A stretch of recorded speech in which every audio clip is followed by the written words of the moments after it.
அண்ணன் பூட்டா சாவல் அவர்களும், வடசென்னை மேற்கு மாவட்ட செயலாளர் சாஹிப் அவர்களுக்கும், மத்திய சென்னை மாவட்ட செயலாளர் வெங்கடேஷ் அவர்களுக்கும், வடசென்னை மேற்கு மாவட்ட செயலாளர் STD மாவட்ட செயலாளர் சர்தார் அவர்களுக்கும், சகுருதீன் வடசென்னை மேற்கு வடக்கு மாவட்ட செயலாளர் மற்றும் அனைத்து மாவட்ட கிளை நிர்வாகிகளுக்கும், வடசென்னை மேற்கு மாவட்ட பொருளாளர் அலுவலருக்கும், கிளை உறுப்பினர் வடசென்னை செயற்குழு உறுப்பினர் குருமூர்த்தி அவர்களுக்கும், ஷேக் மொய்தீன் அவர்களுக்கும், தொகுப்புரையாற்றிக் கொண்டிருக்கும் மாநில செயற்குழு உறுப்பினர்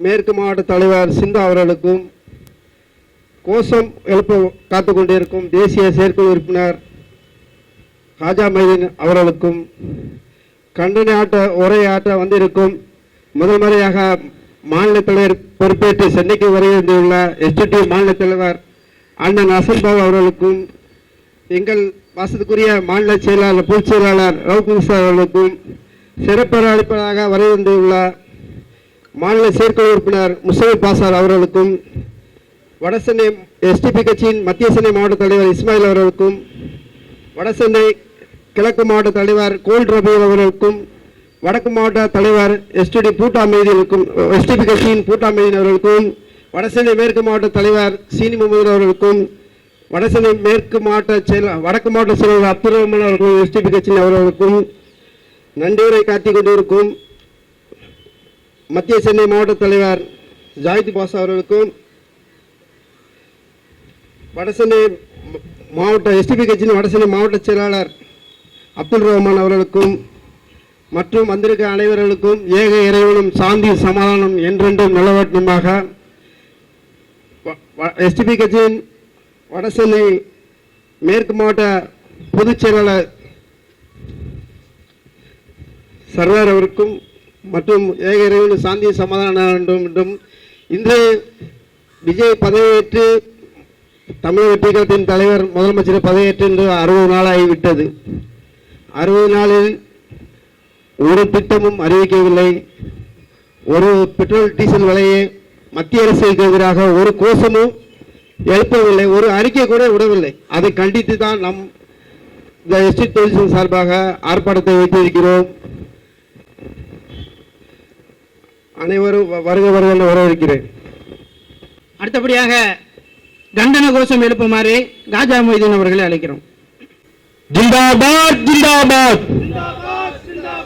STD ஜிந்தாபாத், ஜிந்தாபாத் ஜிந்தாபாத், தொழிலாளர் ஒற்றுமை ஜிந்தாபாத். பெட்ரோல் டீசல் விலையுயர்வால் வாடகை ஓட்டுநர் பாதிக்கின்றனர். இரு சக்கர வாகனத்தால் விபத்துகள் ஏற்பட்டால் இழப்பீடு கிடைக்காது. நோயாளிகளை ஏற்றி சென்றால் கார்பரேட் லாபம் பெறும். இரு சக்கர வாகன செயலியை தடை செய். தமிழக அரசை தடை செய். வெல்லட்டும் வெல்லட்டும் ஆர்ப்பாட்டம் வெல்லட்டும். கோரிக்கை வெல்லட்டும். ஒற்றுமை வெல்லட்டும். ஜிந்தாபாத் ஜிந்தாபாத், STD ஜிந்தாபாத், ஜிந்தாபாத் ஜிந்தாபாத். தொழிலாளர் ஒற்றுமை திரும்ப பெறு. பெட்ரோல் டீசல் விலை உயர்வை 13 ஆண்டுகள் ஆகுது. பலமுறை கோரிக்கை வைத்தாலும் பலன் ஏதும் இல்லையே. நிர்ணயம் செய். மினிமம் கட்டணம் 60 என்றும் கிலோமீட்டருக்கு 25 என்றும் கட்டண உயர்வை நிர்ணயம் செய். ஆட்டோ ஓட்டுநர் பாதிக்கின்றனர். பொது மக்களும் பாதிக்கின்றனர். வாகன வரிகளை உயர்த்திவிட்டாய். காப்பீடு கட்டணம் உயர்த்திவிட்டாய். சாலை வரியை உயர்த்திவிட்டாய். சுங்க கட்டணம் உயர்த்திவிட்டாய். பெட்ரோல் டீசல் விலையை உயர்த்திவிட்டாய், தொழிலாளியை வதைக்கின்றாய், ஆட்டோ ஓட்டுநரை வதைக்கின்றாய். உலக சந்தையில் கச்சா எண்ணெய் பாதியாக விலை குறைந்தாலும் பெட்ரோல் டீசல் விலை குறைக்க பிஜேபி அரசுக்கு மனமில்லை, மோடி அரசுக்கு மனமில்லை. மத்திய அரசு, ஒன்றிய அரசு திரும்ப பெறு, திரும்ப பெறு. பெட்ரோல் டீசல் விலை உயர்வை திரும்ப பெறு, திரும்ப பெறு. தமிழக அரசு, தமிழக அரசு மீட்டர் கட்டணம் நிர்ணயம் செய்து 13 ஆண்டுகள் ஆகுது. பலமுறை கோரிக்கை வைத்தாலும் பலம் ஏதும் இல்லையே. நிர்ணயம் செய், நிர்ணயம் செய். மினிமம் கட்டணம் 60 என்றும் கிலோமீட்டருக்கு 25 என்றும் கட்டணம் உயர்வை நிர்ணயம் செய். தமிழக அரசு, தாவேக அரசு மீட்டர் கட்டணம் உயர்த்த சொல்லி நீதிமன்றம் சொன்னதை உடனடியாக உயர்த்தி கொடு. பாதுகாப்பில்லை, பாதுகாப்பில்லை.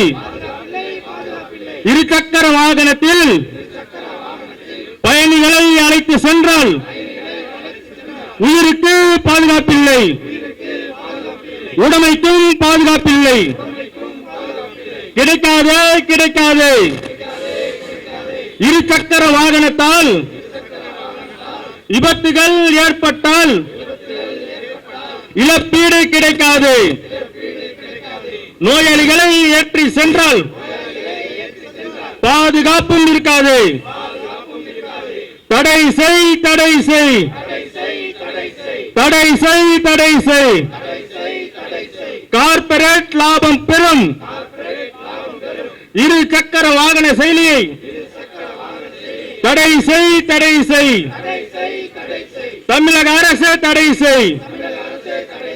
வெல்லட்டும், வெல்லட்டும்.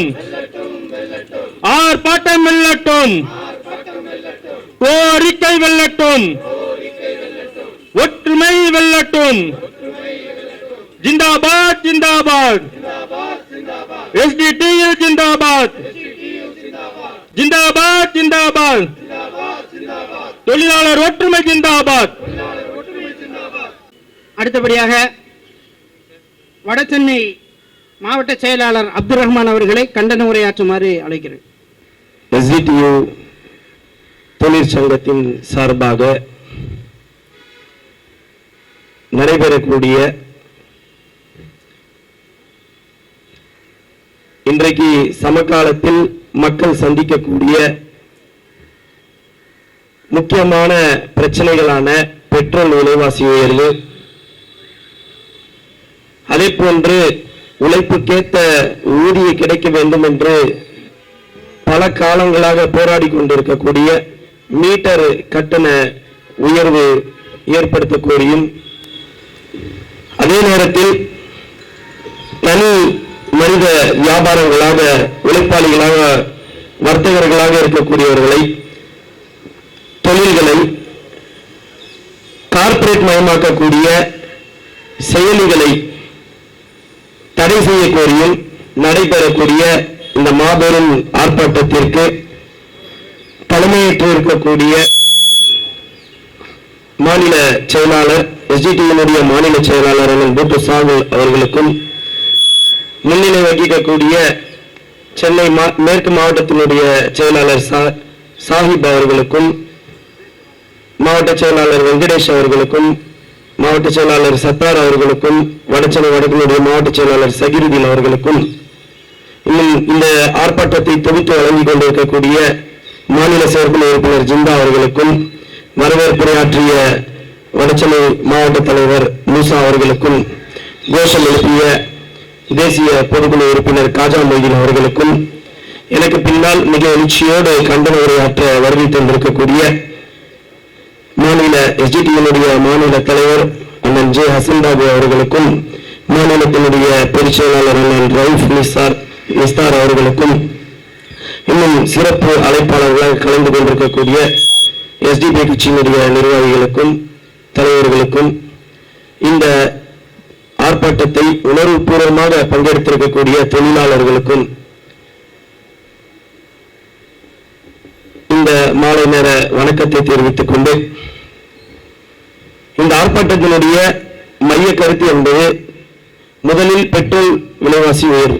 அதுதான் அந்த பெட்ரோல் விலைவாசி உயர்வுனால இந்த நாட்டில் யாராவது ஒருவர் பாதிக்கப்படாம இருக்காங்களா அப்படின்னு பார்த்தா யாரையாவது காட்ட முடியுமா? அன்றாடம் பெட்ரோல் பயன்பாட்டினோடு ஒன்றி தொடர்போடு இருக்கக்கூடிய மக்கள் தான் இந்த உலகத்தில் இருக்கக்கூடிய அத்தனை மக்களும்.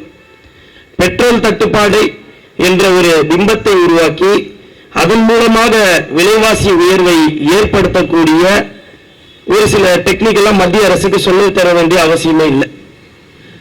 2014 மோடி அரசாங்கம் வந்த பிறகு அன்றைக்கு இருந்த கச்சா எண்ணெயுடைய ஒரு பேரல் விலை இன்றைக்கு இருக்கக்கூடிய கச்சா எண்ணெயுடைய ஒரு பேரல் விலை ஒரு 10 வருஷத்துல நம்ம வீட்டு வாடகை எவ்வளவு ஏறி இருக்கு, நம்மளுடைய வருமானம் எவ்வளவு ஏறி இருக்கு, நம்மளுடைய அன்றாட தேவைகள், நம்ம வீட்டுக்கு மல்லிகை சாமான் வாங்குறோம்ல, மாசம் மாசம் அரிசி வாங்குறோம்ல, அன்றைக்கு இருந்த 1 கிலோ அரிசியோட விலை என்ன, இன்றைய விலை என்ன, இந்த உயர்வுகள் எல்லாம் பார்க்கிறோம்ல. இந்த எல்லா உயர்வுகளும் பெட்ரோலோடு சம்பந்தப்பட்ட விஷயம்தான். ஆனா அன்றைக்கு இருந்த கச்சா எண்ணெயோட விலையும் இன்றைக்கு இருக்க கச்சா எண்ணெயோட விலையும் அந்த அளவுக்கான உயர்வை ஏற்பட்டிருக்கான் எட்டியிருக்கான்னு பார்த்தா இல்லை.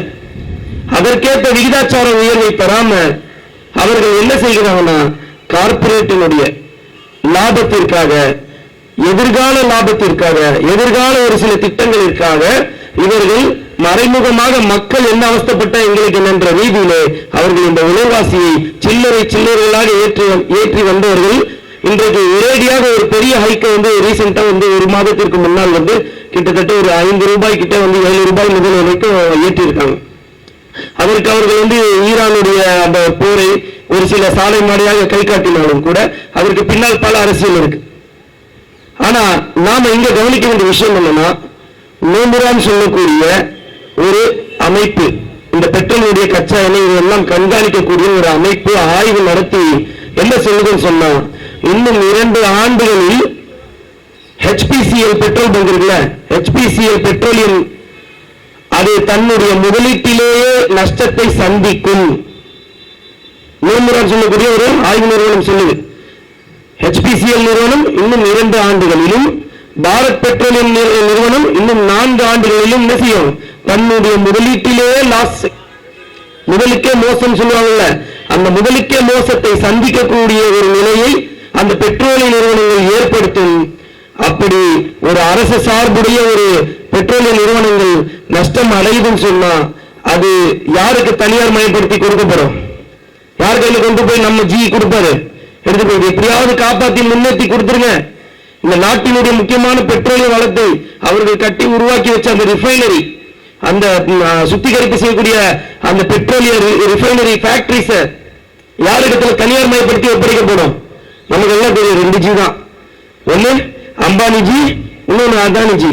இந்த 2 ஜிகளுக்கு சேவை செய்வதற்காக அவர்களுக்கு எதிர்காலத்தில் இந்த நாட்டினுடைய அரசு உடைமை விஷயங்களை அவர்களிடத்தில் தனியார் மயப்படுத்தி கொடுப்பதற்காக ஒரு போலியான நாடகங்கள் இங்கு அங்கே கட்டமைக்கப்படுகிறது.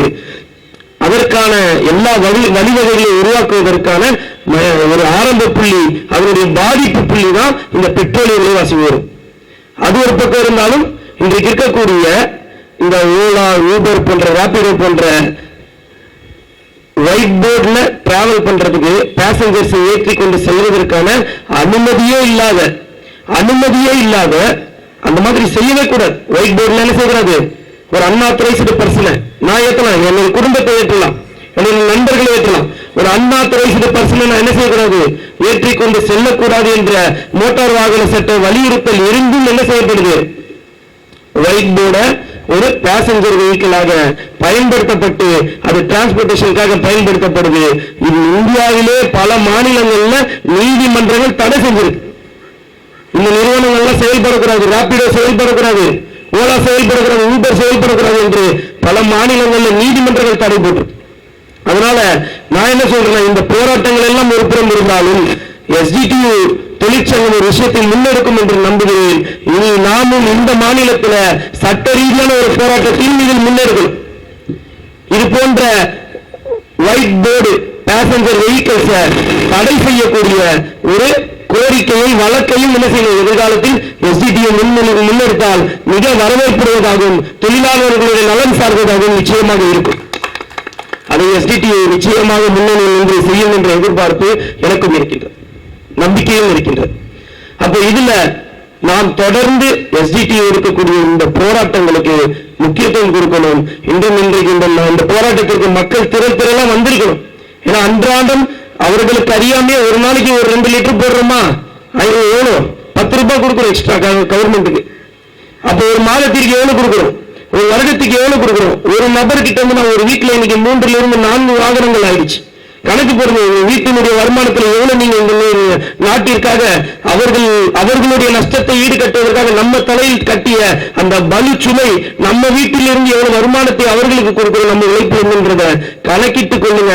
அதையெல்லாம் எதிர்க்கணும்னா இந்த மக்கள் விழிப்புணர்வு அடைந்து இங்க வந்து என்ன செய்யணும், இது போன்ற இன்னும் பல போராட்டங்கள் ஆங்காங்கே அந்தந்த பகுதிகளில் அந்தந்த ஒரு தொழிலாளர்கள், வர்த்தகர்கள், அந்தந்த ஒரு சாமானியர்களுடைய திரட்டி எஸ்டிடியு கட்சி போராட்டங்களை முன்னெடுக்கக்கூடிய காலம் மிக விரைவில் இல்லை என்பதை கூறிக்கொண்டு இந்த கண்டன போராட்டம் மட்டுமில்லாமல் இந்த கோரிக்கைகளும் மிக விரைவில் அரசு காதில் சென்றடைந்து நிறைவேற வேண்டும் என்ற பிரார்த்தனைகளோடு வாய்ப்பளிக்க மிக நன்றி கூறி நிறைவு செய்கின்றேன். கார்ப்பரேட் ஏகாதிபத்திய சக்தியினுடைய செயல்பாடுகள் குறித்தும் மக்களினுடைய வாழ்வாதாரத்தை சுரண்டி திங்கும் கார்ப்பரேட்டுக்கு எதிராக கூக்குரலிட்ட எஸ்டிபிஐ கட்சியினுடைய மாவட்ட செயலாளர் அண்ணன் அப்துல் ரஹ்மான் அவர்களுக்கு நன்றி. அடுத்தபடியாக எஸ்டிடியு தொழிற்சங்கத்தினுடைய மாநில பொதுச் செயலாளர் அண்ணன் ரவுப் நிசார் அவர்கள் கண்டன உரையாற்றுமாறு அழைக்கின்றோம். உழைப்போம், ஒன்றிணைவோம், உரிமையை வென்றெடுப்போம். Social democratic trade union SDTU தொழிற்சங்கத்துடைய சென்னை வடக்கு மண்டலம் சார்பாக நடைபெறுகின்ற இந்த 3 அம்ச கோரிக்கையை வலியுறுத்தி நடைபெறுகின்ற இந்த ஆர்ப்பாட்டத்திற்கு தலைமையேற்றிருக்கக்கூடிய மாநில செயலாளரும் மண்டல பொறுப்பாளருமான அன்பு சகோதரர் ஷாகுல் அமீத் அவர்களே, இந்த நிகழ்ச்சியை தொகுத்து வழங்கிக் கொண்டிருக்கக்கூடிய மாநில செயற்குழு உறுப்பினர் ஜிந்தா இமாம் அவர்களே, நல்லதொரு வரவேற்புரை நிகழ்த்திய வட சென்னை மாவட்ட தலைவர் அன்பு சகோதரர் மூசா அவர்களே, கண்டன கோஷங்களை எழுப்பிய தேசிய பொதுக்குழு உறுப்பினர் காஜா மொய்தீன் அவர்களே, இறுதியாக நன்றியுரையாற்ற இருக்கின்ற மத்திய சென்னை மாவட்ட தலைவர் ஜாவித் பாஷா அவர்களே, எனக்கு முன்னால் சிறந்ததொரு உரை நிகழ்த்திய வடசென்னை வடக்கு மாவட்ட செயலாளர் எஸ்டிபிஐ கட்சியின் அப்துல் ரஹ்மான் அவர்களே, எனக்கு பின்னால் சிறந்ததொரு கண்டன உரை நிகழ்த்த இருக்கின்ற தொழிற்சங்கத்துடைய மாநில தலைவர் அன்பு சகோதரர் ஜேஎம் அசன் பாபு அவர்களே,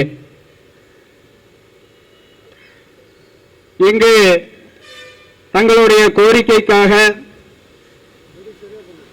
கொடிபிடித்து நிற்கின்ற எஸ்டிடியு தொழிற்சங்கத்துடைய உயிர் நாடிகளே, தொழிலாளர் தோழர்களே, உங்கள் அனைவரையும் வரவேற்றவனாக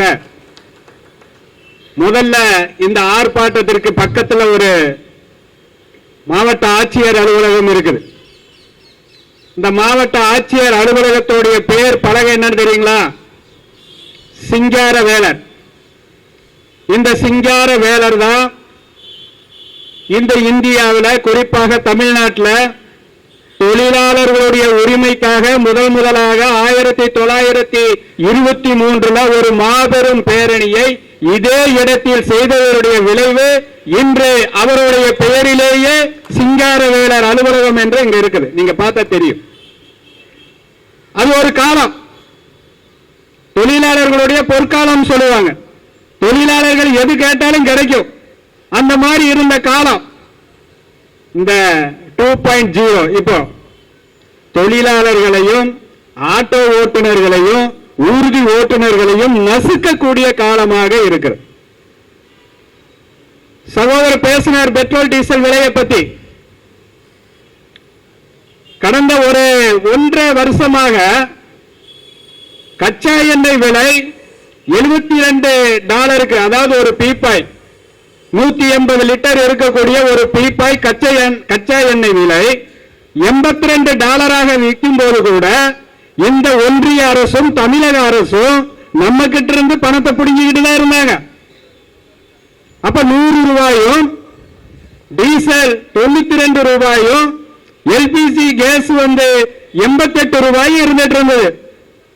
இது பெட்ரோல் டீசல் விலை கச்சா எண்ணெய் விலை உலக சந்தையில் குறைந்திருக்கும் போது இந்த தொழிலாளர் விரோத மோடி அரசு, இந்த தொழிலாளர் விரோத பிஜேபி அரசு கச்சா எண்ணெய் விலை அடிமட்டத்துக்கு போனாலும் இங்கு விலையை குறைக்கவே இல்லை. ஆனா அண்மையில அமெரிக்காவுக்கும் ஈரானுக்கும் நடக்கக்கூடிய இந்த யுத்தத்தை காரணம் காண்பித்து ஹார்மூஸ் ஜலசந்தி வழியாக போக்குவரத்து நடைபெறவில்லை, இதனால் கச்சா எண்ணெய் விலை உலகத்தில் ஏறிவிட்டது என்று சொல்லி மீண்டும் ஒரு 9 ரூபாய் பெட்ரோலுக்கும் 8 ரூபாய் டீசலுக்கும் எல்பிஜி கேஸுக்கு 8 ரூபாயும் உயர்த்திவிட்டு இப்ப இறங்கிருச்சு. இப்ப $120 இருந்த கச்சா எண்ணெய் இப்ப மறுபடியும் $72 வந்துருச்சு. மோடிக்கு இறக்கிறதுக்கு மனசு இல்ல, பெட்ரோலிய துறைக்கு இறக்கிறதுக்கு மனசு இல்ல, இங்க இருக்கிற யாருக்குமே மனசு இல்ல. எதிர்கட்சிகளும் எஸ்டிடி போன்ற தொழிற்சங்கங்களும் ஆட்டோ ஓட்டுநர்கள் பாதிக்கின்றார்கள், கால் டாக்ஸி ஓட்டுநர்கள் பாதிக்கின்றார்கள், ஊர்தி ஓட்டுநர்கள் பாதிக்கின்றார்கள். இதனுடைய விலை இறங்கிவிட்டதில்ல, இறக்குங்கள் என்று சொன்னால் ஒரு வாரத்திற்கு முன்னால பெட்ரோலியத்துறை அமைச்சர் என்ன சொல்றாரு? இன்னும் கொஞ்சம் 4 மாசம் வெயிட் பண்ணுங்க, மறுபடியும் போர் வந்துடும், மறுபடியும் ஸ்டார்ட் ஆயிரும், அப்புறம் நம்ம பார்த்துக்கலாம் என்று சொல்லக்கூடிய ஒரு அவமான சூழ்நிலை இந்த நாட்டில் நடந்து கொண்டு இருக்கிறது. அன்பார்ந்தவர்களே, நமக்கு நன்றாக தெரியும், எப்பவுமே 1 லிட்டர் பெட்ரோல்ல மத்திய அரசுக்கு 19 ரூபாய் 90 பைசா வரியாக கொடுத்துக்கிட்டு இருக்கிறோம். நம்ம ஒவ்வொரு ஆட்டோ ஓட்டுநரும் ஒவ்வொரு கால் டாக்ஸி ஊர்தி ஓட்டுநர்களும் நாம் அடிக்கக்கூடிய 1 லிட்டர் பெட்ரோலுக்கு 19 ரூபாய் 90 பைசா ஒன்றிய அரசுக்கு கொடுத்து கொண்டு இருக்கிறோம் வரியாக. அடுத்ததாக இந்த மாநில அரசுக்கு 23 ரூபாய் நாம் வரியாக கொடுத்து கொண்டிருக்கின்றோம். 1 லிட்டர் கச்சா எண்ணெயோட விலை நீங்க கணக்கு இப்ப $72 நீங்க கணக்கெடுத்து பாத்தீங்கன்னா வெறும் 6500 சில்லர் ரூபாய் தான் அந்த பேரலுக்கான விலை. அப்ப அந்த சுத்தகரிப்பு இதெல்லாம் செய்து வரும்போது 1 லிட்டருக்கு சுத்தகரிப்பு சார்ஜ் கூலி ஒரு 6 ரூபாய் அல்லது 5 ரூபாய் வரும்.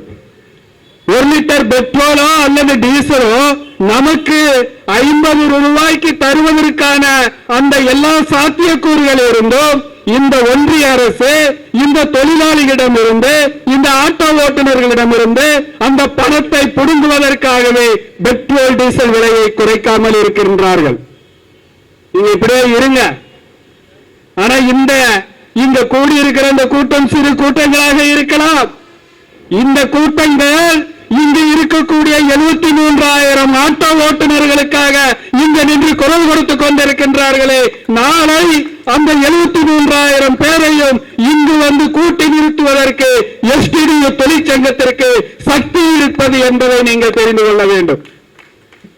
அதே போலதான் மீட்டர் கட்டணம். எனக்கு பின்னால் தலைவர்கள் பேச இருக்கிறதுனால மீட்டர் கட்டணம், இந்த மீட்டர் கட்டணம் பாத்தீங்கன்னா 13 வருஷமா நடக்குது. 13 வருஷமாக கிலோமீட்டருக்கு 25 ரூபாய், மினிமம் 25 ரூபாய், கிலோமீட்டருக்கு 12 ரூபாய்னு இந்த 13 வருஷமா போயிட்டு இருக்கு. எத்தனை போராட்டங்கள், எத்தனை கோரிக்கைகள், கூட்டு கமிட்டி சார்பாக கோரிக்கை, எஸ்டிடி தொழிற்சங்கம் சார்பாக கோரிக்கை, பேரணி, முற்றுகை என்று பல கட்ட போராட்டங்களை நடத்திவிட்டோம்.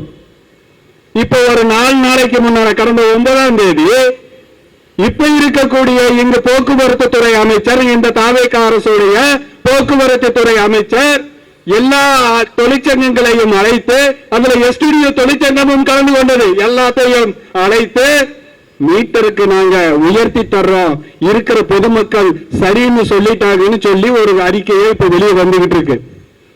இந்த அறிக்கை நாங்க நிறைய பார்த்துட்டோம்.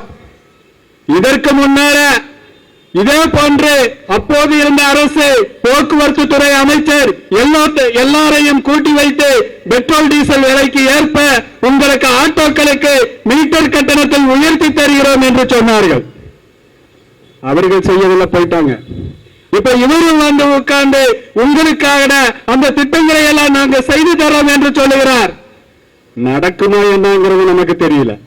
திடீர்னு வந்து ஒரு நாள் சொல்லுவார், பொதுமக்கள் ஒரு வழக்கு போட்டு விட்டார்கள், அதனால் எங்களுக்கு உயர்த்த முடியவில்லை, ஆனால் நாங்கள் பஸ் கட்டணத்தை உயர்த்துவோம். பொதுமக்கள் வழக்கு போட்டாலும் பஸ் கட்டணத்தை உயர்த்துவோம், பொதுமக்கள் வழக்கு போட்டாலும் ரயில் கட்டணத்தை உயர்த்துவோம், ஆட்டோ மீட்டர் கட்டணம் மாத்திரம் நாங்கள் உயர்த்த மாட்டோம் அப்படிங்கிற தெளிவுல இந்த தாவேக அரசு இருக்குமானால் ஏற்கனவே நிறைய ஓடிக்கிட்டு இருக்குது. அதோடு சேர்ந்து இது ஓடும். எஸ்டிடியோ தொழிற்சங்கம் அதோடு சேர்த்து இதையும் ஓட வைக்கும் என்பதை இந்த நேரத்தில் பதிவு செய்து கொள்கின்றோம். அடுத்தது இன்னொரு அஜெண்டா வச்சிருக்காங்க, கோரிக்கை வச்சிருக்கணும். என்ன கோரிக்கை? ரேபிடோ. யார் இந்த ரேபிடோ? இந்த ரேபிடோங்கிறது எங்க இருக்குது? இந்தியாவுடைய துறையாது, இந்தியாவுடைய கார்பரேட்டா, வெளிநாட்டில் இருக்கக்கூடிய ஒரு கார்பரேட். அதுக்கு ஏன் இவங்க இவ்வளவு வக்காலத்து வாங்குறாங்க? 9ஆம் தேதி நடந்த அந்த மீட்டிங்ல தொழிற்சங்கங்கள் கோரிக்கை வைக்குது, ரேபிடோ சம்பந்தமாக பேசுங்க என்றால் அதை விடுங்கிறாங்க. இது நடந்தது 9ஆம் தேதி. என்ன ரேபிடோங்கிறது? என்ன?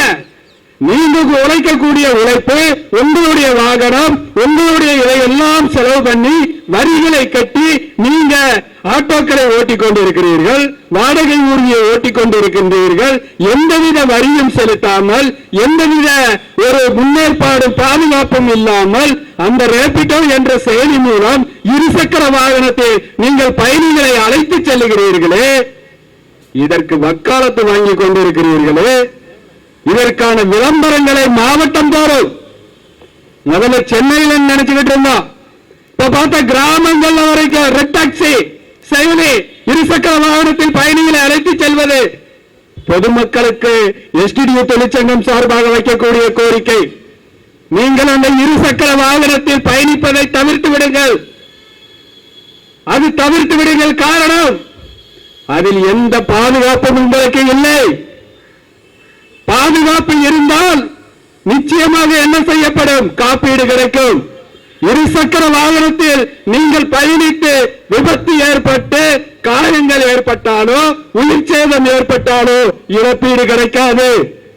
பொதுமக்களே, அன்பார்ந்தவர்களே, எஸ்டிடியோ தொழிற்சங்கம் இங்கு கோரிக்கை வைக்கின்றது, பயணிகளை அழைத்து செல்ல தகுதியான வாகனம், காலூன்றாமல் இருக்கக்கூடிய வாகனமே பயணிகளை அழைத்து செல்ல வேண்டும். இதுதான் சட்டம். ஆனால் இங்கு என்ன நடக்குது? ரேபிடோ, ரெட் டாக்ஸி, ஓலா, ஊப்பர் என்று அவர்கள் ஆட்டோவை வைத்து உங்களிடம் உழைப்பை சுரண்டி உங்களிடம் கமிஷன்களை பெற்றது அல்லாமல் இப்பொழுது இருசக்கர வாகனத்தை வைத்திருப்பவர்களிடமும் பணத்தை பெறுவதற்காக 10 ரூபாய்க்கு 8 ரூபாயை கொடுத்துவிட்டு 2 ரூபாயை கமிஷனாக பெறக்கூடிய ஒரு நிலை இங்கு நடந்து கொண்டிருக்கின்றது. புதிதாக வந்திருக்கக்கூடிய தாவேக அரசு, நீங்க மாயை அரசை கொண்டு வந்திருக்கிறீர்கள். நீங்கள் மிகப்பெரிய இன்று மக்களிடம் பெரிய எழுச்சி பேரொழியாக தெரிந்து கொண்டிருக்கின்றீர்கள். ஆட்டோ ஓட்டுநர்களோ உழைப்பில்லாமல், சப்போர்ட் இல்லாமல் மீண்டும் நீங்கள் இந்த கனவை காண்க முடியாது. ஆகவே சொல்லுகின்றோம், நீங்கள் ரேபிடோ செயலியை இருசக்கர வாகனத்தில் பயணிகளை அழைத்து செல்வதை தடை செய்ய வேண்டும் என்று எஸ்டிடிஏ தொழிற்சங்கம் இங்கு கோரிக்கையாக வைக்கின்றது. ஆகவே தமிழக அரசு, ஒன்றிய அரசு, நீங்கள் இந்த கோரிக்கையை ஏற்று இருசக்கர வாகனத்தில் பயணிகளை அழைத்து செல்வதை தடை செய்ய வேண்டும். பெட்ரோல் டீசல் விலை உயர்வை கட்டுப்படுத்த வேண்டும். ஆட்டோக்களுக்கு மினிமம் 70 ரூபாயும் கிலோமீட்டருக்கு 30 ரூபாயும் உயர்த்தி தர வேண்டும் என்ற கோரிக்கையோடு எஸ்டிடிஏ தொழிற்சங்கம் இங்கு ஆர்ப்பாட்டத்தை செய்கின்றது. இந்த கோரிக்கையை ஏற்கவில்லை என்றால் தமிழகம் எங்கும் எஸ்டிடிஏ தொழிற்சங்கம் ஆர்ப்பாட்டத்தை கையில் எடுக்கும் என்பதை தெரிவித்து எனது உரையை நிறைவு செய்கின்றேன். எஸ்டிடிஏ ஜிந்தாபாத். அடுத்தபடியாக எஸ்டிடிஓ தொழிற்சங்கத்தினுடைய மாநில தலைவர் அண்ணன் ஜே ஹசன் பாபு அவர்களை கண்டன உரையாற்றுமாறு அழைக்கின்றோம். உழைப்போம், ஒன்றிணைவோம், உரிமைகளை வென்றெடுப்போம் என்ற உரிமை முழக்கத்துடன் இந்திய தேசமெங்கும் மிக சிறப்பான முறையில் போராட்ட களத்தில் தனக்கே உரிய பாணியில் முன்னணியிலே அங்கம் வகித்துக் கொண்டிருக்கக்கூடிய சோசியல் டெமோக்ராட்டிக் ட்ரேட் யூனியனுடைய அன்பிற்குரிய அடலேர்களே, அன்பிற்குரிய தோழர்களே, இந்த மாபெரும் கண்டன ஆர்ப்பாட்டத்தை சென்னை மண்டலம் வடக்கு மண்டலம் சார்பாக ஏற்பாடு செய்துள்ள வடக்கு மண்டலத்துடைய அனைத்து மாவட்ட நிர்வாகிகளே, இந்த நிகழ்ச்சிக்கு தலைமை தாங்கி நடத்தி கொண்டிருக்கக்கூடிய மாநில செயலாளர் அன்பிற்குரிய தோழர் எம் பூட்டோ ஷாகுல் அமீத் அவர்களே, இங்கே நிகழ்ச்சிகளை முன்னிலை வைத்துக் கொண்டிருக்கக்கூடிய சென்னை மேற்கு மாவட்ட செயலாளர் சாஹிப் அவர்களே, சென்னை மத்திய சென்னை மாவட்ட செயலாளர் வெங்கடேஷ் அவர்களே, வடசென்னை மேற்கு மாவட்ட செயலாளர் சத்தார் அவர்களே, வடசென்னை வடக்கு மாவட்ட செயலாளர் சகுருதீன் அவர்களே, இந்த நிகழ்ச்சியிலே சிறப்பான முறையிலே தொகுத்து வாழ்ந்து கொண்டிருக்கக்கூடிய மாநில செயற்குழு உறுப்பினர் ஜிண்டா அவர்களே, மூசா அவர்களே, வடசென்னை வடக்கு மாவட்ட தலைவர் மூசா அவர்களே, அன்பிற்குரிய தேசிய பொதுக்குழு உறுப்பினர் அன்பு சகோதரர் காஜா மொய்தீன் அவர்களே, இங்கே சிறப்பு அழைப்பாளராக வருவதிலிருந்து சிறப்பான முறையிலே கண்டன உரையை நிகழ்த்திய எஸ்டிபிஐ கட்சியுடைய வடசென்னை மாவட்ட செயலாளர் அப்துல் ரஹ்மான் அவர்களே, எனக்கு முன்னால் சிறப்பான ஒரு கண்டன உரையை நிகழ்த்தி அமர்ந்திருக்கின்ற அன்பிற்குரிய மாநில பொதுச் செயலாளர் ரவுப் நிஸ்டார் அவர்களே, மற்றும் இங்கு சிறப்பு அழைப்பாளராக கலந்து கொண்டுள்ள மாநில செயற்குழு உறுப்பினர் முசம்மில் பாஷா அவர்களே, மத்திய சென்னை மாவட்ட தலைவர் இஸ்மாயில் அவர்களே, வடசென்னை கிழக்கு மாவட்ட தலைவர் கோல்டு ரஃபி அவர்களே, வடசென்னை வடக்கு மாவட்ட தலைவர் பூட்டோ மெய்தீன் எஸ்டிபிஐ கட்சியுடைய மாவட்ட தலைவர் பூட்டோ மெய்தீன் அவர்களே, வடசென்னை மேற்கு மாவட்ட தலைவர் சீனி முகமது அவர்களே, மாநில செயற்குழு உறுப்பினர் வடிவேல் அவர்களே, சென்னை மேற்கு மாவட்ட எஸ்டிபிஐ தலைவர் அகமது அவர்களே, மத்திய சென்னை மாவட்ட தொழிற்சங்க தலைவர் ஜாவித் பாஷா அவர்களே, இங்கே திரளாக கூறியுள்ள சோசியல் டெமோக்ராட்டிக் ட்ரேட் யூனியனுடைய அன்பிற்குரிய தோழர்களே, இங்க 3 அம்ச கோரிக்கையை முன்னிறுத்தி நாம் ஒரு மிகப்பெரிய ஆர்ப்பாட்டத்தை சோசியல் டெமோக்ராட்டிக் ட்ரேட் யூனியன் நடத்தியிருக்கு. 1, எரிவாயு பெட்ரோல் டீசல் விலையை குறைக்க வேண்டும். அடுத்தது மீட்டர் கட்டணத்தை முறைப்படுத்தி உயர்வுபடுத்தி கொடுக்கணும். 3வதாக ரேபிட், இந்த ஓலா ஊபர் அப்படிங்கிற மாதிரியான எரிசக்கர வாகன செயலியை முடக்கணும், அதை தடை செய்யணும். இந்த 3 அம்ச கோரிக்கை. இந்த 3 அம்ச கோரிக்கையை எஸ்டிடிஐ தொழிற்சங்கம் புதிதாக இன்றைக்கு தான் முன்வைக்கிறான்னு சொன்னா இல்லை. நாம என்னைக்கு தொழிற்சங்கம் என்று உருவானமோ அன்றிலிருந்து நாம இந்த எரிவாயு பிரச்சனைக்கும் பெட்ரோல் டீசல் விலை உயர்வுக்கும் மீட்டர் கட்டண உயர்வுக்கும் நம்ம மிகப்பெரிய அளவில் போராட்டத்தை நடத்திட்டு இருக்கிறோம். 13 ஆண்டுகளை கடந்த இந்த தொழிற்சங்கம் 13 ஆண்டுகளாக இந்த போராட்டங்கள் எல்லாம், இது மட்டுமல்ல, நாம் பல்வேறு போராட்டங்களை முன்னெடுத்த ஒரு சங்கம். இந்த சங்கத்தின் போராட்டத்தின் தீவிரத்தன்மை இன்றைக்கு மேலும் மேலும் அதிகரித்துக் கொண்டே இருக்கிறது. அதுதான் உண்மை. நாம தொடர்ந்து அரசுக்கு கோரிக்கை வச்சுட்டு இருந்தோம். அந்த கோரிக்கைகளை தாண்டி இன்றைக்கு ஒரு பெரிய போராட்டத்தை முன்னோக்கி நாம் இன்னைக்கு சென்று கொண்டு இருக்கின்றோம். அதற்கு அடிப்படை காரணம் என்னன்னு கேட்டீங்கன்னா, இப்ப எரிவாயு விலை, இந்த நம்ம பெட்ரோல் டீசல் விலை, இந்த விலை உயர்வுக்கான காரணங்கள் என்னன்னு சொல்லி நம்ம மாநில பொதுச் செயலாளரும் எஸ்டிபிஐ கட்சியுடைய மாவட்ட செயலாளரும் இந்த முழு விவரங்களுடன் எடுத்து சொன்னாங்க. அதோடைய பின்னணின்னு பார்த்தோம்னு சொன்னா நம்முடைய ஒன்றிய அரசுடைய அயலுறவு கொள்கை, வெளிநாட்டு கொள்கைன்னு ஒன்று இருக்குது பாத்தீங்களா. இந்த வெளிநாட்டு கொள்கையுடைய விளைவுதான் நம்முடைய தலைமையில் எத்தனை பெட்ரோல் விலை உயரும். இதுக்கு அடிப்படை காரணம் ரஷ்யாவுக்கும் உக்ரைனுக்கும் ஒரு 4 ஆண்டுகளாக சண்டை போர்.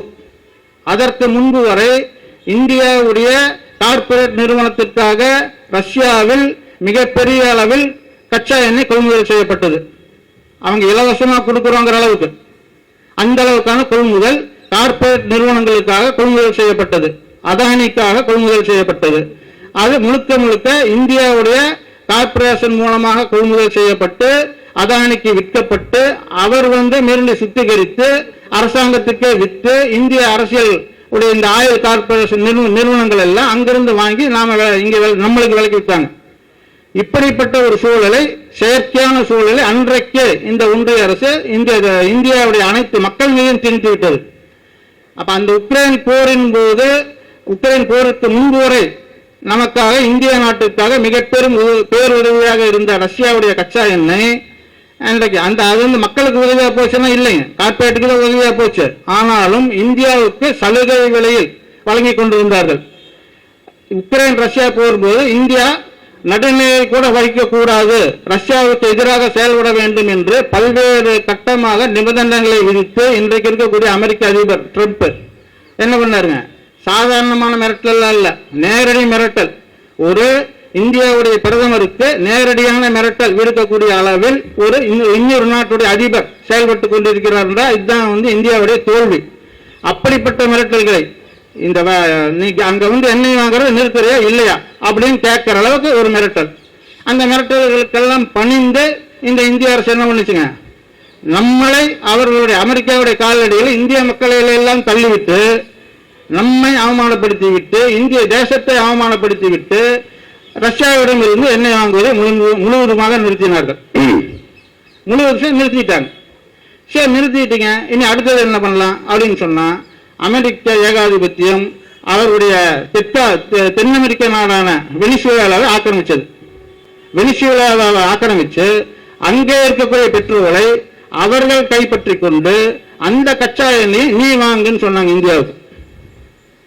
அதையும் அடிபணிந்து தாழ்வணிந்து ஏற்றுக்கொண்டு வெனிசுவேலாவுடைய பெட்ரோலை இந்திய அரசாங்கம் வாங்கிட்டு இருந்துச்சு. இந்த வாங்கிட்டு இருக்கும் போதுதான் இடையில அமெரிக்க ஏகாதிபத்தியத்தோட அடுத்த ஒரு மிகப்பெரிய ஏகாதிபத்திய வெறி ஈரான் மீதான தாக்குதல். அந்த வெறியின் காரணமாக அந்த நீரிணையை ஈரான் மூடியது.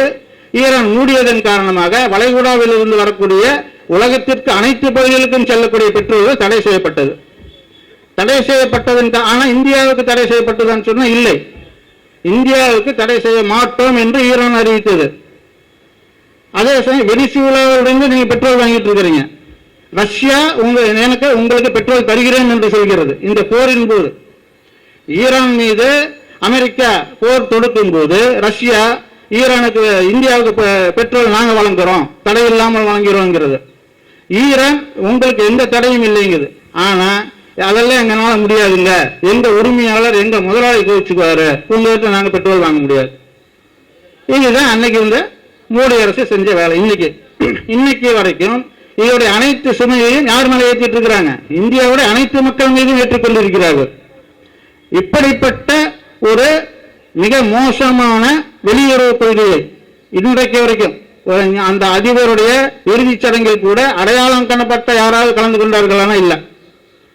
அந்த அளவுக்கு தான் அந்த உச்ச தலைவர் கொமேனியுடைய இறுதிச் சடங்கில் இந்தியாவிலிருந்து யாராவது அடையாளம் காணப்பட்ட கலந்துக்கிட்டாங்களா அப்படின்னா உலக சவுதி அரேபியா கலக்குது, கத்தார் கலக்குது, யாருங்க ஈரானுடைய எதிரி நாடுன்னு சொல்லக்கூடியவர்கள். உலகிலேயே நடுநிலை நாடு என்று ஜவஹர்லால் நேரு காலகட்டத்தில் இருந்து அடையாளம் காணப்பட்ட நாடு, அணிஷேரா கொள்கையை வழிவகுத்த நாடு, உலகத்திற்கு அணிஷேரா கொள்கையை வழிவகுத்த நாடு.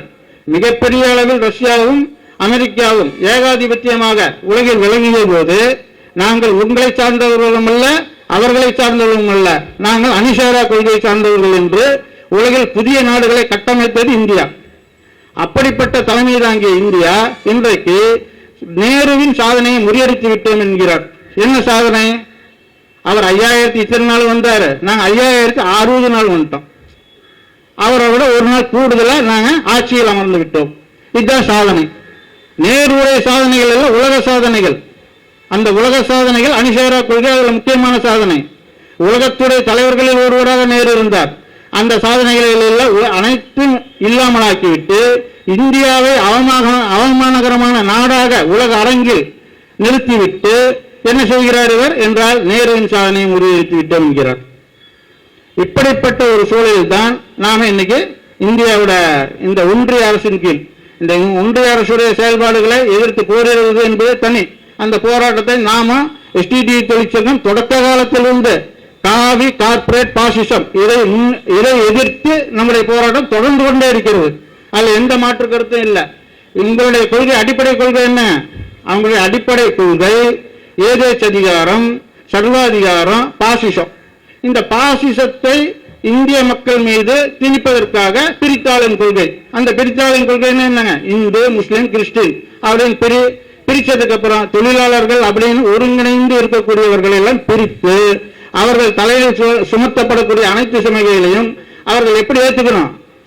நாம யாருப்பா, நாமெல்லாம் வந்து அவங்களுக்கு எதிரி, நீ யாருப்பா அவங்களுக்கு எதிரி அப்படின்னு சொல்லி அவர்களுக்குள்ளாகவே ஒரு போரினை ஏற்படுத்தி மன ரீதியான வேறுபாட்டை ஏற்படுத்தி இந்த கார்ப்பரேட்டுக்கு வழிவகுக்கக்கூடிய ஒரு திறமையான வேலையைத்தான் இந்த ஒன்றிய அரசு தொடர்ந்து செயலாற்றிக் கொண்டிருக்கிறது. இந்த செயலை அம்பலப்படுத்தக்கூடிய ஒரே தொழிற்சங்கமாக இன்னைக்கு எஸ்டிடி தொழிற்சங்கம் வழங்கி கொண்டிருக்கிறது.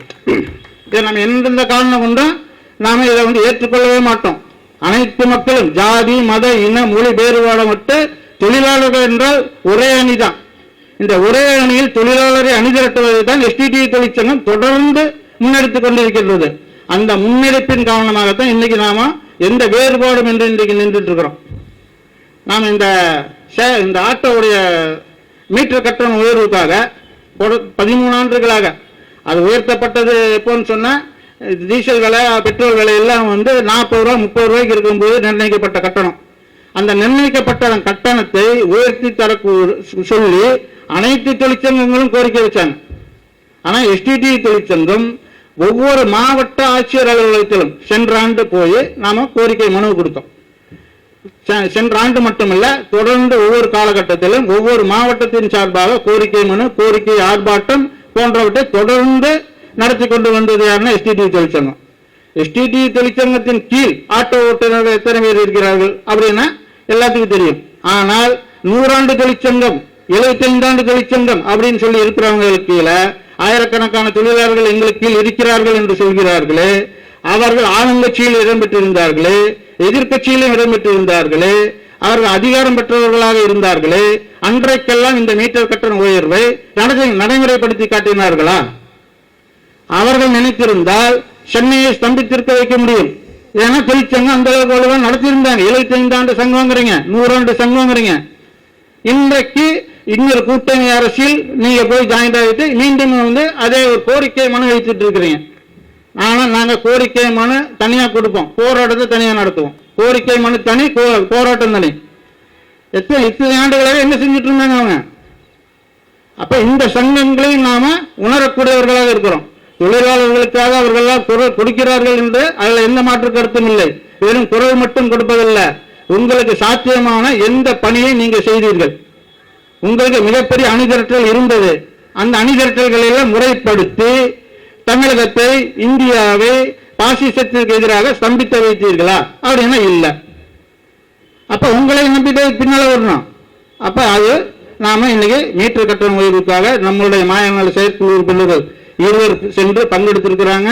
அந்த பங்கெடுப்பின் விளைவு மிகப்பெரிய ஒரு நல்ல மாற்றம் ஏற்படும் என்று நம்புகிறோம். அதே சூழல் மாற்றம் ஏற்படவில்லை என்றால் மீண்டும் போராட்ட காலத்தில் அனைத்து தொழிலாளர்களையும் ஒருங்கிணைத்து நாம போராடுவோம் என்பதை இந்த ஆர்ப்பாட்டத்தின் வழியாக நாம உறுதிட்டு கூறிக்கொள்கிறோம். அதுபோல வந்து இந்த ஓலா ஊபர்ங்கிறது ஓலா ஊபர் கால் டாக்ஸி, அதே வந்து ஒரு கார்பரேட் கால் டாக்ஸி. இப்ப அது வந்து கால் டாக்ஸிக்கு அடுத்ததான் ஆட்டோவையும் அவங்க கொண்டு வராங்க. இவர்கள் எந்த அளவுக்கு அதை கொண்டு வராங்க பார்க்கணும்.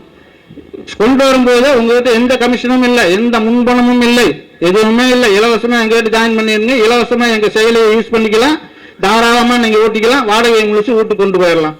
எத்தனை நாளைக்கு? ஆட்டோக்கள் அணிதிரண்டு அவர்களுக்கு பின்னால வர்ற வரைக்கும். கார்கள் அணிதிரண்டு வருவாருக்கு புரியும். இன்னைக்கு ஆட்டோக்கள் இப்பதான் உள்ள என்டர் ஆயிட்டு இருக்கிறாங்க. ஆனா டாக்ஸிக்காரங்க ஆல்ரெடி சொந்த டாக்ஸிகளை அவர்களிடம் சென்று அடமானம் வைத்து விட்டு இன்னைக்கு பல டிரைவர்கள் சொந்த காரை வைத்துக் கொண்டு அழுது கொண்டிருக்கின்றார்கள். அவர்களிடம் மீளவும் முடியல. ஏன்னா தனியா வாடகை ஓட்ட முடியாது. அந்த மாதிரி பழக்கப்படுத்தியாச்சு. காலையில் வந்துருச்சா ஆப் ஓபன் பண்ணி வாடகை வரும் வாடகை வரும் வாடகை வரும்னு பார்க்கக்கூடிய சூழல். அந்த வாடகை வரும்னு பார்க்கக்கூடிய சூழல்னால அவங்களுக்கு கொடுக்கக்கூடிய கமிஷன் எவ்வளவுங்கிறது கூட தெரியாது, எவ்வளவு போகுதுங்கிறது கூட தெரியாது. அவர்கள் விதிக்கக்கூடிய சில மறைமுக கட்டணங்கள் அபராதங்கள் எல்லாம் எவ்வளவுன்னு தெரியாது. ஒரு காலை எடுக்கலன்னு சொன்னா என்ன கட்டணம், இத்தனை கால் எடுக்கலன்னு சொன்னா நீங்க விளக்கப்படுவீர்கள்ங்கிறது இது அனைத்துமே உள்ளடக்கி அவர்கள் என்ன செய்யறாங்க, மறைமுகமா இந்த தொழிலாளர்களுடைய உழைப்பை அவர்கள் என்ன முதலீடு போட்டு கால் டாக்ஸி ஓபன் பண்ணியிருக்கிறாங்களா, அவர்கள் சொந்தமாக டாக்ஸி ஏதாவது வச்சிருக்கிறாங்களா? இல்லை. ஒரே ஒரு ஆப், இந்தியா முழுசுக்குமான ஒரு ஆப். இந்த ஆப்பை ஒரு கார்பரேட் நிறுவனம் உருவாக்கி அந்த ஆப்ல நீங்க ஜாயின் ஆகுங்க உங்களுக்கு வாடகை தரும் அப்படின்னு சொல்லி மக்கள்கிட்ட ஒரு விளம்பரம், ஆட்டோ டிரைவர்களுக்கு கால் டாக்ஸி ஓட்டுநர்களுக்கு விளம்பரம். இப்ப இதே பாணியை தான் இனி அடுத்த கட்ட உழைக்கும் வர்க்கமாக, உதிரி தொழிலாளர் வர்க்கமாக இன்றைக்கு இருக்கக்கூடிய இளைஞர்களை வருமானம் இல்லாம இந்திய அரசாங்கத்தினால் ஆண்டுக்கு 7 லட்சம் பேருக்கு வேலை தரேன்னு சொன்னார். ஒரு வேலையும் தர முடியல. இருக்கிற வேலையெல்லாம் இல்லாமல் போயிட்டு இருக்குது. ஐடி துறையை நம்பிட்டு இன்னைக்கு வேலைக்கு படித்த இளைஞர்கள் ஐடி துறையில வேலை இல்லை, வேலை இழப்பு தான் ஏற்பட்டு இருக்குது. அதையெல்லாம் பார்த்துட்டு என்ன செய்யறாங்க அந்த இளைஞர்கள், ஒரு 2 வீலர் எப்படியோ பெற்றோர்களுடைய தயவாலும் பெற்றோர்களை கேட்டு வாங்கிடுறாங்க. வாங்கிட்டு டெய்லி செலவுக்கு அவங்களுக்கு காசு இல்லை. போய் வீட்டிலேயே கேட்க முடியும், அப்பாட்ட கேட்க முடியுமா, அம்மாட்ட கேட்க முடியுமா? அப்ப செலவுக்குன்னு சொன்னா இவன் போடுறான், எங்கிட்ட வண்டி ஓட்டு, உனக்கு டெய்லி 200 300 500 ஓட்ட ஓட்ட காசு அப்படின்னு சொல்லி விளம்பரம் பண்றான். விளம்பரம் பண்றதை நம்பிட்டு இந்த இளைஞர்கள் யாருடைய அனுமதியும் இன்றி, பெற்றோருடைய அனுமதியுடன் போறானா இல்ல, அவங்க பாட்டுக்கு போறாங்க, ஆப்ல ஜாயின் பண்ணிடுறாங்க, ஓட்டுநராக மாறிடுறாங்க. அப்ப அவர்களுக்குமாகத்தான் நம்ம பரிதாபப்படுகிறோம், அவர்களுக்குமாகத்தான் நம்ம போராட போறோம். எந்த ஒரு இழப்பீடும் இல்லாமல் விபத்து ஏற்பட்டால் பின்னால் உட்கார்ந்து இருப்பதற்கு இழப்பீடு இருக்குதுங்கிறது அடுத்தது. நீ எவ்வளவு பெரிய பாதிப்புக்குள்ளாக அப்படிங்கிறது இருக்குது. அப்ப அதையெல்லாம் காரணம் காட்டிதான் நம்ம போராடி இருக்கிறோம். அவங்களுக்கும் விழிப்புணர்வு ஏற்படுத்தக்கூடியவர்களாக இருக்கிறோம். இதே மாதிரியான ஒரு முறையில் தான் ஸ்விக்கி டொமோட்டோவெல்லாம் வந்தாங்க, ஜொமோட்டோவெல்லாம். இன்னைக்கு என்னாச்சுங்க, அவங்களுடைய உழைப்பு மிகப்பெரிய போராட்டத்துக்கு நான் நெருக்கடிக்கு உள்ளாக்கிட்டு இருக்கிறாங்க. அந்த அவர்களும் இந்த இருசக்கர வாகனத்தை நம்பிதான் அந்த அவங்க தொழில் செய்ய வந்தாங்க. இது அனைத்துக்கும் காரணம் என்னன்னா, இந்த ஒன்றிய அரசு 12 ஆண்டுகளாக மிகப்பெரிய அளவில் தொழிலாளர் விரோத ஆட்சியை இந்தியாவில் நடத்திட்டு இருக்குது. எந்த ஒரு வேலை வாய்ப்பும் இல்லை, எந்த ஒரு வேலை வாய்ப்பு உருவாக்கமும் இல்லை. இருக்கக்கூடிய வேலைகள் எல்லாம் இல்லாமல் செய்யப்பட்டுக் கொண்டிருக்கின்றது. அனைத்து வேலைகளும் கார்பரேட் மயமாக்கப்பட்டுக் கொண்டிருக்கின்றது. அது மட்டுமல்லாமல் அரசாங்கத்துடைய வேலைகள் எல்லாம் ஒப்பந்த தொழிலாளர்களுடைய வேலைகளாக மாற்றப்பட்டுக் கொண்டிருக்கிறது. எல்லாமே என்னங்க, கான்ட்ராக்ட் பேசிக் முடிஞ்சு. நாம நினைச்சிட்டு இருப்போம் இவர் இபில வேலை செய்யறாரு, இவர் ரயில்வேல வேலை செய்யறாரு அப்படின்னு சொல்லி ஒவ்வொருத்தரையும் நினைப்போம். அத்தனை பேரும் கான்ட்ராக்ட் பேசிக். கான்ட்ராக்ட்ல என்ன அப்படின்னு என்னங்க, 58 ஆண்டுகளில் ஓய்வு வரும்போது அவர் 58 ஆண்டு இல்லைங்க, அதுக்கு மேலேயே அவர் வேலை செய்யலாம். முடிஞ்சா வேலை செய்ய, இல்லைன்னா வீட்டுக்கு போ. இதுதான் கான்ட்ராக்ட் பேசிக். அவர்களுக்கான எந்த அடிப்படை உரிமையும் பிஎஃப் இஎஸ்ஐ என்ற எந்த இதுவுமே அவங்களுக்கு கிடையாது. ஓய்வூதியம் கிடையாது. இருக்கக்கூடிய தொழிலாளர்களுக்கே ஓய்வூதியம் மறுக்கப்படுகிறது. புதிய ஓய்வூதிய திட்டத்தின் மூலம் அவர்களுக்கே ஓய்வூதியம் மறுக்கப்பட்டு அவர்கள் மிகப்பெரிய போராட்டத்தை இன்னைக்கு முன்னெடுத்துட்டு இருக்கிறாங்க இருக்கக்கூடிய உண்மையான அரசு ஊழியர்கள். ஆனால் இன்னைக்கு அந்த அரசு ஊழியர்கள் இல்லாமலாக்கப்பட்டு அதிகாரிகள் மட்டுமே இருப்பார்கள் அரசாங்கத்தில் என்ற சூழல் இன்றைக்கு இந்தியாவில் உருவாக்கப்பட்டுக் கொண்டிருக்கின்றது. இந்த சூழலை எல்லாம் மாற்றி அமைக்க வேண்டும் என்றால் சோசியல் டெமோக்ராட்டிக் ட்ரேட் யூனியன் மட்டும்தான் நம்மை மிகப்பெரிய அளவில் போராட்ட காலத்தில் முன்னெடுக்கக்கூடியவர்களாக இருக்க வேண்டும். தொழிலாளர்களிடம் மக்களிடமும் ஒரு மிகப்பெரிய விழிப்புணர்வு ஏற்படுத்தக்கூடியவர்களாக இருக்க வேண்டும். மற்ற தொழிற்சங்கங்களுக்கும் இந்த பார்வையை நாம் கொண்டு செல்ல வேண்டும். மற்ற தொழிற்சங்க தோழர்கள் நம்முடன் இணைந்து பணியாற்றக்கூடியவர்கள் நம்மை சார்ந்து நம்மை சுற்றி இருக்கின்றார்கள். அவர்களை எல்லாம் நாம் தொழிற்சங்கமயமாக்கி எஸ்டிடி தொழிற்சங்கத்தின் உறுப்பினர்களாக மாற்ற வேண்டும். மிகப்பெரிய அணிதிரட்டல் மூலமாக மட்டும்தான் இந்திய அரசாங்கத்துடைய இந்த ஒன்றிய அரசாங்கத்துடைய அனைத்து செயல் திட்டத்தையும் முறியடிக்க முடியும். அந்த முறியடிப்பின் மூலம் மிகப்பெரிய தொழிலாளர் நல அரசை இந்தியாவில் உருவாக்க முடியும் என்று இந்த நேரத்தில் கூறிக்கொண்டு இந்த சிறப்பான ஒரு கண்டன ஆர்ப்பாட்டத்தை ஏற்பாடு செய்த வடக்கு மண்டலத்துடைய அனைத்து நிர்வாகிகளுக்கும், மாவட்ட நிர்வாகிகளுக்கும், குறிப்பாக மாநில செயலாளர் பூட்டோ சாகுல் அவர்களுக்கு மீண்டும் ஒரு முறை நன்றி தெரிவித்துள்ளாக விடைபெறுகின்றேன். நன்றி. கார்ப்பரேட் ஏகாதிபத்திய சக்தியினுடைய முகத்திரையையும் உலகம் முழுவதும் தொழிலாளர்களையும் உலக மக்களையும் வஞ்சிக்கின்ற அரசியலையும் நமக்கு மத்தியில தெளிவாக விளக்கிய எஸ்இடியு தொழிற்சங்கத்தினுடைய மாநில தலைவர் அண்ணன் ஜே.எம். ஹசன்பாபு அவர்களுக்கு நன்றி. இந்த ஆர்ப்பாட்ட களம் என்பது தொழிலாளர்களுடைய நலன்களை மட்டுமே கருதி நடத்தப்படுகின்ற ஆர்ப்பாட்டம் அல்ல. பெட்ரோல் டீசல் விலை உயர்வு என்பது உலகத்தில், குறிப்பாக இந்தியாவில் வாழ்கின்ற அனைத்து தரப்பு மக்களினுடைய வாழ்வியலை சுரண்டி தின்கின்ற கார்ப்பரேட்டிற்கும் அந்த கார்ப்பரேட்டினுடைய அடிமைகளாக, கார்ப்பரேட்டினுடைய கைகூலிகளாக செயல்பட்டுக் கொண்டிருக்கக்கூடிய அரசுகளையும் கண்டித்து இந்த ஆர்ப்பாட்ட களம் நடைபெற்றுக் கொண்டிருக்கிறது. இந்த அரசுகள் எல்லாம், ஒரு தலைவர் சொன்னார், கார்ப்பரேட்டினுடைய வேட்டை நாய்களாகத்தான் ஒவ்வொரு ஆட்சியாளர்களும் செயல்பட்டுக் கொண்டிருக்கிறார்கள். ஏனென்றால் இவர்கள் கார்ப்பரேட் சொல்லுகின்ற எல்லா விதமான செயல்பாடுகளையும், கார்ப்பரேட்டினுடைய அத்தனை திட்டங்களையும் மக்கள் மீது சுமத்தி மக்களை என்ன செய்றாங்க, வதைக்கின்றார்கள் என்பதை அந்த தலைவர் சுட்டிக்காட்டினார். அதே போலதான் இன்னைக்கு தொடர்ச்சியாக அனைத்து 14 வருடம், கிட்டத்தட்ட 14 வருடம் ஆட்டோ மீட்டர் கட்டணம் என்ன செய்யப்படல, உயர்த்தப்படல. உயர்த்தப்படாத இந்த ஆட்டோ மீட்டர் கட்டணத்தை நாங்கள் உயர்த்தி தருகிறோம் என்று இந்த தமிழகத்தில் ஆளுகின்ற அரசு என்ன செஞ்சிருக்கு, மக்களுக்கு எடுத்துரைத்திருக்கிறது. இந்த அரசு நுகர்வோர்களையும் தொழிற்சங்க தலைவர்களையும் அரசு துறையினுடைய அதிகாரிகளையும் ஒன்றிணைத்து ஒரு மீட்டிங் வர 9ஆம் தேதி நடத்தியது. அந்த மீட்டிங்ல தெளிவாக போக்குவரத்து துறை அமைச்சர் பேசும் பொழுது தெளிவாக சொல்கிறார், ஒரு பக்கம் ஓட்டுநர் சங்கத்தினுடைய தலைவர்கள் எல்லாம் கோரிக்கை வைக்கிறாங்க, எங்களுக்கு 14 ஆண்டு காலம் என்ன செய்யல, மீட்டர் கட்டணம் உயர்த்தப்படல. அதே போல கார்ப்பரேட் சக்திகளாக இருக்கக்கூடிய ஓலா, ஊபர், ராபிடோ போன்ற பெரும் நிறுவனங்களால் எங்களுடைய வாழ்வாதாரம் என்ன செஞ்சிட்டு இருக்கு, பாதிக்கப்பட்டுக் கொண்டிருக்கிறது. அதற்கு எதிராக என்ன செய்யணும், எங்களுக்கு நீங்க சட்டத்தை இயற்றுங்க, எங்களுக்கு அதற்கு எதிராக எங்களுடைய உரிமையை வென்றெடுப்பதற்கு நீங்கள் தான் வர வேண்டும் என்று ஒட்டுமொத்த ஆட்டோ தொழிலாளர்களும் ஒன்றிணைந்து உங்களுக்கு வாக்களித்து இன்றைக்கு அரியாசனத்தில் உங்களை நாங்கள் உட்கார வைத்துக் கொண்டிருக்கிறோம். அதனால் எங்களுடைய தேவைகளை நீங்க என்ன செய்ய, நிறைவேற்றுகள் என்று எல்லா தொழிற்சங்கத்துடைய தலைவர்களும் கோரிக்கை வைக்கும் பொழுது போக்குவரத்து துறை அமைச்சர் சொன்னாரு, என்ன அப்படின்னா, உங்களுக்கு தேவை மீட்டர் கட்டணம் உயர்வு, அதை நாங்க பண்ணித்தரோம். ஆனா ஓலா, ஊபர், ராபிடோ போன்ற நிறுவனங்களை தடை செய்வதற்கும் அதை முறைப்படுத்துங்கள் என்று சொல்வதற்கு உங்களுக்கு வேலை இல்லாத நீங்க செய்வாதீங்கன்னு சொல்லி யார் சொல்றா? போக்குவரத்து துறையினுடைய அமைச்சர் சொல்றதுதான் நமக்கு என்ன செய்யுது, வேதனையை ஏற்படுத்துது. எங்களுடைய கஷ்டங்களையும் எங்களுடைய உணர்வுகளையும் புரிந்து கொள்கின்ற இடத்தில் நாங்கள் இருக்கிறோம் என்று சொன்ன தமிழக அரசை பார்த்துதான் நாங்கள் கேட்கிறோம். எங்களுடைய உரிமைகளையும் எங்களுடைய உடமைகளையும் எங்களுடைய தேவைகளையும் நீங்கள் பறிப்பீர்களே, ஆனால் இதே போன்ற ஒரு நிலை எங்களுக்கு என்ன செய்யும், நாளைக்கு உங்களுக்கு வருவதற்கான நிலை எங்க கையில என்ன செய்யுது, 5 வருடத்துக்கு ஒரு முறை உங்களுக்கு வாக்களிக்க வேண்டிய அந்த உரிமை எங்கள்கிட்ட இருக்கு. அந்த உரிமையை நாங்கள் பயன்படுத்தினால் நீங்க மீண்டும் என்ன செய்ய போறீங்க, போக்குவரத்து துறை அமைச்சராக ஆக முடியாது என்பதை இந்த தருணத்தில் சொல்லிக் கொள்வதற்கு கடமைப்பட்டு இருக்கிறோம். அன்பார்ந்தவர்களே, இந்த ஆர்ப்பாட்ட களம் என்பது நம்முடைய உரிமையும் உணர்வுகளையும் நம்முடைய முயற்சிகளையும் முன்னெடுத்து செல்கின்ற ஒரு களமாக இருக்கிறது. இதற்கு வருகை தந்திருக்கக்கூடிய அனைவர்களுக்கும் நன்றி சொல்வதற்காக மத்திய சென்னை மாவட்ட செயலாளர் வெங்கட் அவர்களை வருகிறவர்கள் என வரவேற்கிறோம்.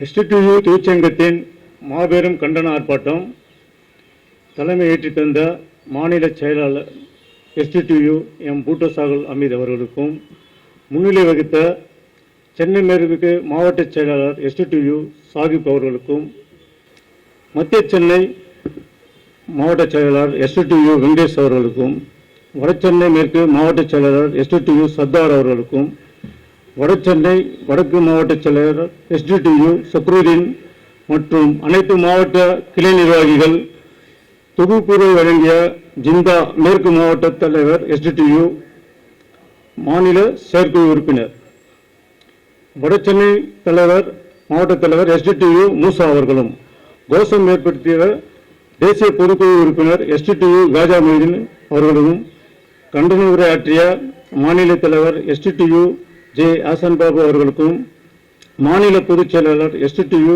N ரகுப் நிசார் அவர்களுக்கும், சிறப்பு அழைப்பாளராக மாநில செயற்குழு உறுப்பினர் SDTU M முதல்வி பாஷா அவர்களுக்கும், மத்திய சென்னை மாவட்ட தலைவர் SDPI இஸ்மாயில் அவர்களுக்கும், வடசென்னை கிழக்கு மாவட்ட தலைவர் SDPI கோல்ட் ரபீக் அவர்களுக்கும், வடசென்னை வடக்கு மாவட்ட தலைவர் SDPI பூட்டோ மைதீன் அவர்களுக்கும், வடசென்னை மேற்கு மாவட்ட தலைவர் SDPI சீனி முகமது அவர்களுக்கும், சென்னை மேற்கு மாவட்ட தலைவர் SDPI அகமது அவர்களுக்கும், மாநில செயற்குழு உறுப்பினர் SDTU வடிவேல் அவர்களுக்கும், மத்திய சென்னை துணைத் தலைவர் SDPI SP ராஜா அவர்களுக்கும், மத்திய சென்னை மாவட்ட தலைவர் SDTU A ஜாவித் பாஷா அவர்களுக்கும், வடசென்னை செயலாளர் அப்துல் ரஹ்மான் அவர்களுக்கும், சென்னை மேற்கு SDPI ரஹமத்துல்லா மாவட்ட துணைத் தலைவர் அவர்களுக்கும், வடசென்னை மேற்கு பொதுச் செயலாளர் SDPI கௌஸ் பாஷா அவர்களுக்கும் மற்றும் ஒளியை பெருக்கி ஏற்படுத்தி தந்த நெல்லை ஆடி அவர்களுக்கும்,